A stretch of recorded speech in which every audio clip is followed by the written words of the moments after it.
ವಿವಿ ಕುಲಪತಿ ನೇಮಕಕ್ಕೆ ಹೊಸ ಕಾನೂನು ವಿಚಾರಕ್ಕೆ ಸಂಬಂಧಪಟ್ಟ ಹಾಗೆ ಕ್ಯಾಬಿನೆಟ್ನಲ್ಲಿ ಈ ಕುರಿತಾಗಿ ಯಾವುದೇ ಚರ್ಚೆ ನಡೆದಿಲ್ಲ. ಈ ಬಗ್ಗೆಯೂ ಕೂಡ ಸಿಎಂ ಸಿದ್ದರಾಮಯ್ಯ ಸ್ಪಷ್ಟನೆ ನೀಡಿದರು. ಕಾನೂನು ತರುವ ಬಗ್ಗೆ ನಿನ್ನೆ ಕ್ಯಾಬಿನೆಟ್ನಲ್ಲಿ ಚರ್ಚೆ ಮಾಡಿಲ್ಲ. ಯಾರು ಹೇಳಿದ್ದು ಕಾನೂನು ತರ್ತೇವೆ ಅಂತಾನೆ ಪ್ರಶ್ನೆ ಮಾಡ್ತಾರೆ Siddaramaiah.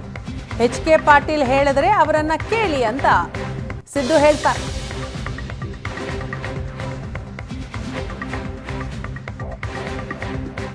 We were discussing about amendment on Vishwavidyalaya Act, sir.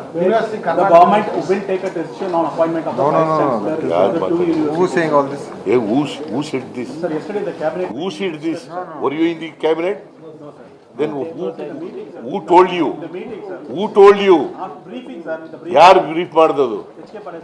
ಇಲ್ಲ ಅವ್ರನ್ನೇ ಕೇಳಿ ಹಾಗಾದ್ರೆ. Please ask him. ನನಗೆ ಗೊತ್ತು, ನಾನು ಕ್ಯಾಬಿನೆಟ್ ಬ್ರೀಫ್ ಮಾಡಿದ್ದು ಪ್ರೆಸ್ನವ್ರನ್ನ ಭೇಟಿ ಮಾಡಿದ್ದು ನಾನು ಹೇಳಿಲ್ಲ. ಅದು ಚರ್ಚೆನೂ ಆಗಿದೆ.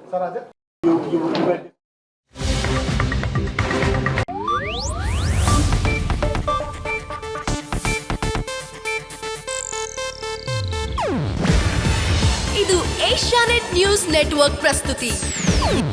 ನೀವು ನೋಡ್ತಿದ್ದೀರಾ ಏಷ್ಯಾನೆಟ್ ಸುವರ್ಣ ನ್ಯೂಸ್.